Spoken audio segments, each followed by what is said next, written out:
guys, and welcome back to TSTV for the match preview for Chelsea versus Southampton. Now, after the Aston Villa game, I was pretty negative going into this one. I pretty much said that I'm not even confident about beating Southampton. Now, obviously, I was very, very disappointed and dejected with that result. And look, you can't say for 100% certainty you're going to win any game of football, especially with the way we're playing right now. But simply, this is a must-win. We cannot afford to drop points against Southampton for, first of all, our aspirations to get into the Champions League or even Europe, because at this moment, Champions League seems a long, long way away.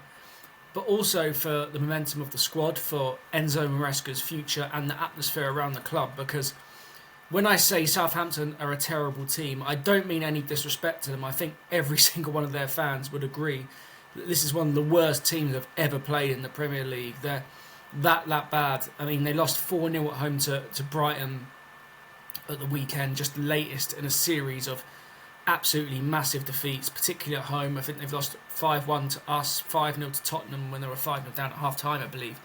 And that's just a few off the top of my head. They've been absolutely terrible all season, and they will be going down. And they will probably go down as one of the two worst teams in the history of the league, alongside Derby County in 2007-8 season, when I think they finished on 11 points. I think Southampton are on 9 at the moment, so they still could beat that record, but they definitely won't eclipse it by that much. Yeah, look, going into this game, we really should have nothing to fear.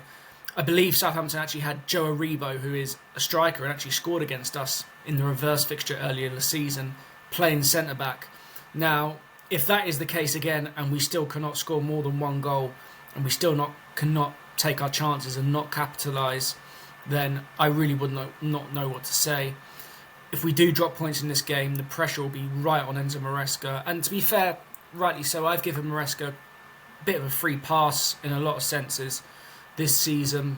Look, he's been doing some things in games recently which have disappointed me. I actually like the switches he made against Aston Villa. They didn't work for the whole 90 minutes, and I think there are wider reasons for that. Whether that be maybe the system that he uses and the lack of pressing not really helping us. Obviously, the players not being available. And also, I think there's a real mental fragility to the team at the moment. And that's before we even get into kind of the wider implications of why we are where we are. But if he were to not beat Southampton, or God forbid lose against Southampton, that's probably one thing I can't defend, right? Whatever situation we are in at the moment with our injuries, we should be winning this game very, very comfortably. There is absolutely no excuses, and I actually thought the game against Leicester, who are the second worst team in the league at home, was actually this coming weekend. We've actually got a break after this game because of the FA Cup. And obviously, because we're out of it, I completely missed the fact that that was on this weekend. But hopefully that will give us a chance to have a bit of a rest. I know Trevor Chalobah today has been ruled out for a week to 10 days, so he should be back for that game. I know obviously next week we've got a Conference League game against Copenhagen, which I think will be a tricky game. We should be expected to win that. I don't think they're as bad as the other teams we've faced. But hopefully a bit of a break will do us good. I don't know whether there'll be any more returning players from injuries. I don't believe so, based on the timelines that we've been given.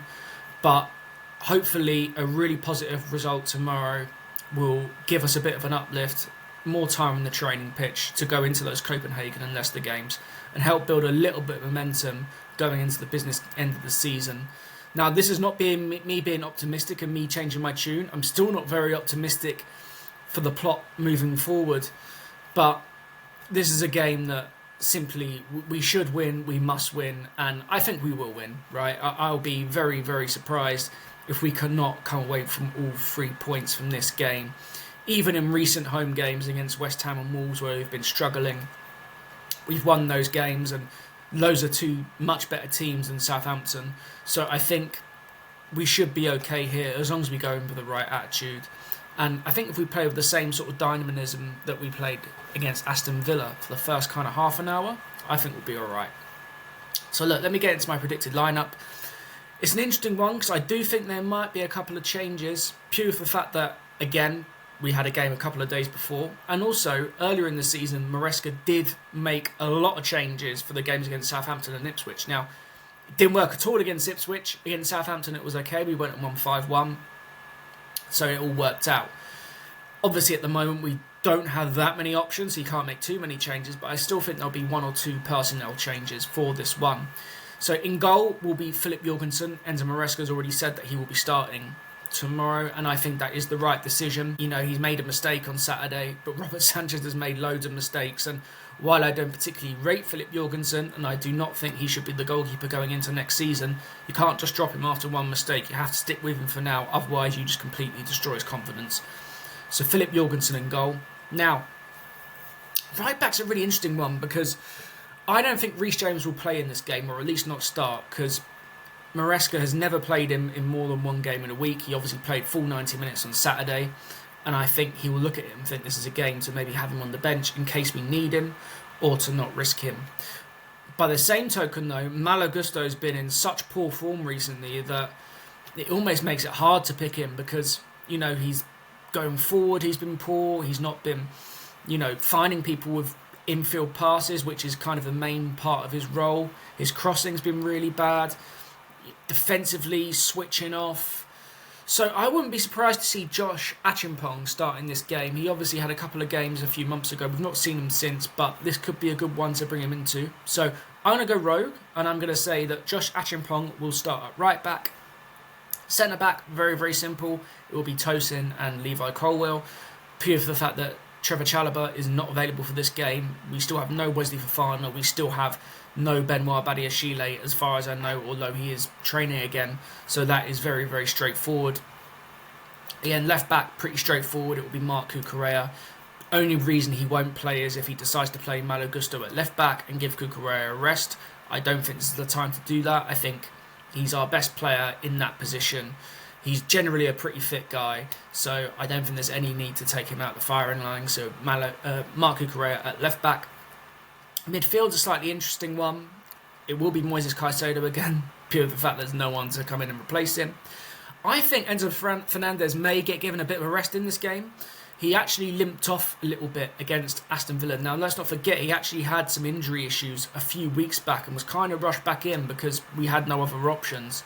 So I wouldn't be shocked to see Enzo on the bench and maybe Keane and Dewsbury Hall come in for this game. Look, I'm no big fan of Dewsbury Hall. I don't think he's a sufficient level to play for Chelsea. But he was one of the best players in the Championship last season, and ostensibly Southampton are a Championship team. So this probably is a game where you could stick him into the firing line and he would do okay. So I think Keane and Dewsbury Hall will play next to Moises Caicedo. Up front, I guess slightly more straightforward. It will be Cole Palmer at number 10. Now, Cole has had a really bad time recently with his confidence. I think he's gone 5 or 6 games without a goal or assist now. So that is a concern. I think this is a great game for him to potentially get back up and running. Southampton do like to afford other teams a lot of space, and his quality should shine through. So if he can come into this game, get a goal, get an assist, get a couple of goals, hopefully that will get him, you know, back on that train again, really, because he's obviously been very, very disappointing recently, especially against Aston Villa, because he had 2 really, really presentable chances that he missed. So Cole Palmer at number 10. I would go with Pedro Neto again up front. I think Enzo Maresca will do the same. I thought he had his best game in a Chelsea shirt on Saturday. He wasn't playing the familiar position, but he worked very, very hard and caused Aston Villa a lot of problems. It'd be interesting to see what Southampton do. Generally, under Russell Martin, they always played a really, really high line, so that would really help him being able to run in behind. Whether under Ivo Juric they will sit a bit deeper, I think they probably will, but they do tend to still play quite progressively and take a lot of risks. So I think, again, Pedro Neto could really thrive in that role. So I would have him up front. Left wing and right wing are a bit trickier for the fact that Christopher Nkunku's been very, very poor since he's got a run in the team now. I think he's had 4 games consecutively where he started where he's not been great at all.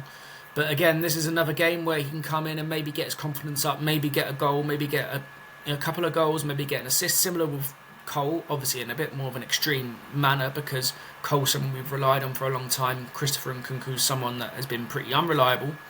But again, it could build some momentum into his season, and we do need him at this moment in time. So I think Nkunku will start on the left. Now, on the right is a very interesting one. Will Enzo Maresca go with Jadon Sancho, or will he go with Tyreek George? He may even switch around Nkunku and Sancho, who knows. I'd like to see Tyreek George play in this game. I did predict last week that I think he will play in one of these games, although he didn't come on against Aston Villa. But I think this will be a good game to have him come in. Again, we'll have a lot of the ball. We'll be dominating the play. And I think this is a game where he could potentially, announce his arrival in the Premier League. So I'm going to go for Tyreek George to start right wing, or it could be left wing and they can switch Nkunku over. So yeah, that's my predicted lineup, guys. Now, in terms of the result, obviously last week I was very negative. I predicted us to lose Aston Villa 3-1 and we lost 2-1. I think that was a fairly fair prediction based on the calibre of opponent, going away from home, and the way we're playing. I do think we will win this game. Whether it's a comfortable victory, whether it's another 5-1 like we saw at St Mary's earlier in the season, I'm not sure. But I'm going to go for Chelsea 3, Southampton 1. I'm probably being a bit generous to Southampton, but we always concede. We always find a way to let in a goal. And I still think that will happen in this game. But I do think we will score more than one goal, which will be a relief. So I'm going to go for us to win 3-1, fairly comfortable, fairly routine. And then hopefully we can get a good bit of rest before Copenhagen and Leicester. Another obviously side note to this game is that there are going to be protests beforehand. Now, no one kind of knows how that's going to go. No one really kind of knows how many people are going to be there, what the actual messaging is, and whether it's clear enough or whether it's going to be a bit muddled. I guess we're just going to have to see. But obviously, in my match review, I will discuss that protest and maybe what the ramifications and the aftermath of that are, because at the moment we just kind of don't know.